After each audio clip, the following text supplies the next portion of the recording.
Hoje nós vamos estudar o capítulo 15 do livro de Romanos.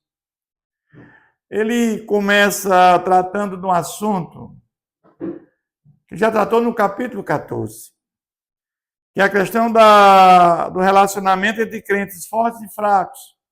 Ele volta a esse assunto, Paulo dá importância a esse assunto. Ele diz, ora, nós que somos fortes, devemos suportar a debilidade dos fracos e não agradar-nos a nós mesmos. Paulo está dizendo, ele. Paulo é um crente forte, um missionário, um teólogo, um homem conhecedor da Tanakh, do Antigo Testamento, um homem que implantou igrejas, um homem que escreveu 13 dos 27 livros do Novo Testamento. Ele é um homem forte. Nós que somos fortes, Paulo está falando dele, de todos os seus discípulos. Devemos suportar as debilidades, as fraquezas dos fracos. Então, Paulo, este homem, está dizendo que nós devemos suportar as fraquezas dos fracos. E não agradar a nós mesmos. Paulo está preocupado mais com o outro do que consigo.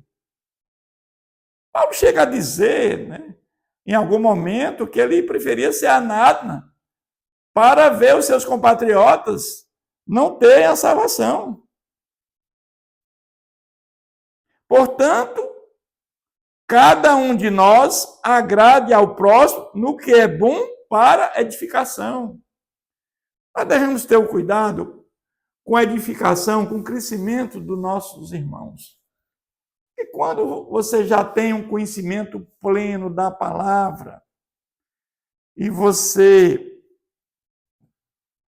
encontra um crente ainda fraco, você tem que se preocupar mais com ele do que com você. Agradar a ele mais do que a você para a edificação dele. Porque também Cristo não se agradou de si mesmo, antes como está escrito. As injúrias dos que me ultrajaram caíram sobre mim. Então Jesus se preocupou mais com os outros do que com ele. Porque Jesus, ele levou sobre si os nossos pecados. Ele sofreu no nosso lugar. Se tornou maldito no nosso lugar. Morreu em nosso favor. Nenhum outro poderia fazer o que Jesus fez por nós. Porque aquele que morreu na cruz, ele não tinha pecado. E quem nasceu de mulher, o único na face da terra foi Jesus sem pecado. O restante, todos nós nascemos pecadores. Então, ele está dizendo, porque também Cristo não se agradou de si mesmo, como está escrito. Pois tudo quanto outrora foi escrito para o nosso ensino, foi escrito a fim de que, pela paciência e pela consolação das Escrituras, tenhamos esperança. Ou seja, tudo que está escrito nos leva à esperança da vida eterna. A maior esperança de um crente é a vida eterna. Porque esse mundo aqui, nós estamos de passagem, nós somos peregrinos. Nós estamos aqui nesta caminhada, num tempo tão curto. Comparado com a eternidade, é quase praticamente nada, é zero. Então, nós temos aqui que nos preocuparmos com o valor temporal, devemos nos preocupar com o valor eterno, não com o temporal, com as coisas efêmeras, passageiras.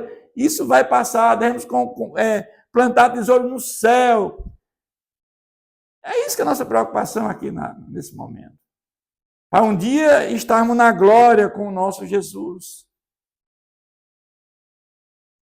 Ora, o Deus da paciência e da consolação os conceda o mesmo sentir de uns para com os outros, segundo Cristo.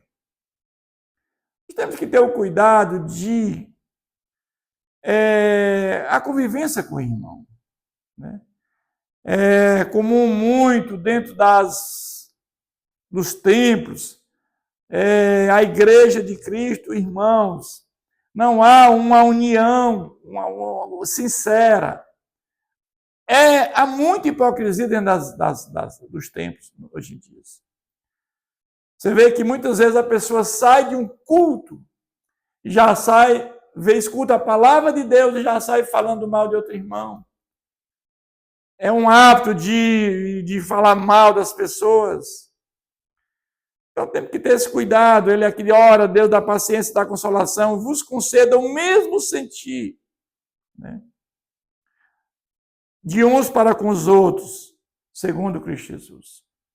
Para que, concordantemente, a uma voz, glorifiqueis ao Deus Pai, nosso Senhor Jesus Cristo. Ele agora vai dizer, portanto, acolhei-vos uns aos outros, como também Cristo nos acolheu para a glória de Deus. Devemos acolher uns aos outros. Como é que Cristo nos acolheu? Para a glória de Deus. Quando ele morreu em nosso lugar. Quando ele se tornou maldito naquela cruz. Quando ele trouxe a graça salvadora como fundamento da salvação. E essa graça podemos receber pela fé nele. Pelo que ele fez na cruz. Nós participamos, nós nos apropriamos do sangue da carne de Jesus, quando nós colocamos a fé em Jesus Cristo. E aí nós nos apropriamos, é o chamado batismo em Cristo na cruz, pelo Espírito Santo, que nós morremos com ele, ressuscitamos com ele. E agora temos novidade de vida. É isso que ele quer dizer. Digo, pois, que Cristo foi constituído ministro da circuncisão em prol da verdade de Deus para confirmar as promessas feitas aos nossos pais. Aquilo tudo que ele prometeu aos nossos pais, né? Que o Messias viria, que através do Messias os nossos pais tiveram salvação no Messias que viria e nós no Messias que já veio. Tudo foi concretizado na pessoa de Jesus. E para que os gentios glorifiquem a Deus por causa de sua misericórdia, como está escrito. Por isso eu te glorifiquei entre os gentios e cantarei louvores teu nome. E também diz, alegrai-vos aos gentios com o seu povo, e ainda, louvai ao Senhor, vós também os gentios e todos os povos louvam. Também Isaías diz, haverá a raiz de Jessé, aquele que se levanta para governar os gentios, nele os gentios esperarão. Ele fala a questão que os gentios e judeus não tem mais diferença. E todos se salvam da mesma maneira. E na raiz de Jessé, de Abraão, até a chegada de Jesus, do Messias, tem toda uma sequência, tem toda uma genealogia de Jesus. E o Deus da esperança vos encha de todo gozo e paz o vosso crer, para que sejais rico de esperança no poder do Espírito Santo. E Jesus nos garantiu vida abundante e vida eterna para aqueles que regenerados, transformados e perseverarem até o fim. Esses são os eleitos de Deus, os que vão colocar a fé em Jesus e vão perseverar até o fim. E ele, por presciência, antes da fundação do mundo, já sabia e colocou o nome desses no livro da vida. Esses é que vão resistir ao inimigo, ao anticristo, quando tivermos o último anticristo, quando Jesus estiver perto da sua segunda vinda, com o aparecimento do anticristo, do falso profeta. Aqueles que estão com o nome os nomes escritos no livro da vida, rejeitarão a figura do anticristo e do falso profeta. Preferem morrer pelo nome do Senhor Jesus. E certo estou, meus irmãos, sim, eu mesmo a vosso respeito, de que estáis possuídos de bondade, cheio de todo conhecimento, aptos para vos admoestar uns aos outros. Paulo, ele tinha esse zelo pelos irmãos. Paulo, ele sofreu pelo nome de Jesus Cristo. Paulo, como o próprio Jesus tinha dito, que importa ele sofrer pelo meu nome. Foi apedrejado, chicoteado, esbofetado, preso. Sofreu de tudo, naufrágio, picada de cobras, de serpentes. Mas ele tinha essa vontade de servir a Deus, de servir O desejo de Paulo é que todos chegassem ao pleno conhecimento, para que pudessem entender o caminho da salvação. Que todos viessem a crer no senhorio do Senhor Jesus. Entretanto, vos escrevi em parte, mais ousadamente, como para vos trazer isto de novo à memória, por causa da graça que me foi otorgada por Deus. Ele teve o privilégio, aquele homem fanático, que era um legalista, que entendia que a salvação se dava pelas obras da lei. E quando ele tem esse encontro com Jesus, e que ele sabe que Jesus trouxe a graça salvadora como fundamento da salvação, e que ele recebeu essa graça, como colocou a fé em Jesus, isso é bênção, né?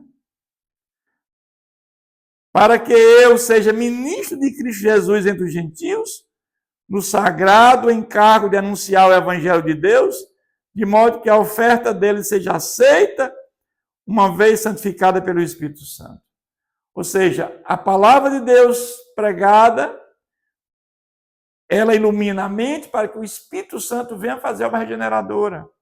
E Paulo, como ministro de Deus, ministro de Cristo Jesus entre os gentios, ele teve o encargo de anunciar essa palavra. Isso é maravilhoso, porque ele teve o privilégio. Quantas pessoas ouviram a palavra de Deus e se converteram? O Espírito Santo convenceu do pecado. Mas Paulo, em nenhum momento, ele teve o cuidado de dar graças a ele, porque nós não temos poder nenhum de convencer ninguém. Quando Paulo vai prestar conta do que ele fez lá em Jerusalém, ao líder da igreja, que é Tiago, irmão de Jesus, ele vai dizer tudo que Deus fez. Ele não vai dizer o que eu fiz, mas sim o que Deus fez. É esse cuidado que nós temos que ter, de sempre dar glória ao nosso Deus. Ele vai dizer isso agora no versículo 17. Tenho, pois, motivo de gloriar-me em Cristo Jesus nas coisas concernentes a Deus. Ou seja, a glória é de Deus. Quando nós oramos ao Senhor e o nosso pedido é atendido, a glória não é de quem ora, a glória é de quem... A glória é de quem atende o pedido. Porque não usarei discorrer sobre coisa alguma, senão sobre aquelas que Cristo fez por meu intermédio, para conduzir os gentios à obediência por palavras e obras. Ou seja, Paulo está dizendo, eu não quero falar nada que esteja fora do contexto da palavra de Deus. Nada. Somente sobre aquelas que Cristo fez por o meu intermédio, por força de sinais e prodígio, pelo poder do Espírito Santo. Jesus tinha dito que os apóstolos fariam coisas maiores do que ele fez. Isso é verdade. Se concretizou por quê? Porque os apóstolos também curaram pessoas enfermas, paralíticos, cegos, ressuscitaram mortos e chegaram até quando Pedro passou na rua e tinha muitas pessoas em leitos nas ruas, a sombra de Pedro era capaz de curar as pessoas. Até objetos que eram encaminhados a esses apóstolos com a Paulo, ele curava essas pessoas através de objetos. Então, aquilo que Jesus falou, vocês farão coisas maiores do que aquilo que eu fiz. E foi concretizado na figura dos apóstolos. Por força de sinais e prodígios, pelo poder do Espírito Santo, de maneira que de Jerusalém e circunvizinhança até o Ilírico tenham divulgado o Evangelho de Cristo.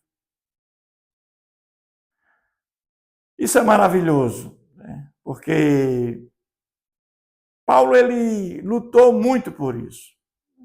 Ele sabia que era melhor estar com Cristo na morte, mas ele sabia que Deus tinha plano para a sua vida.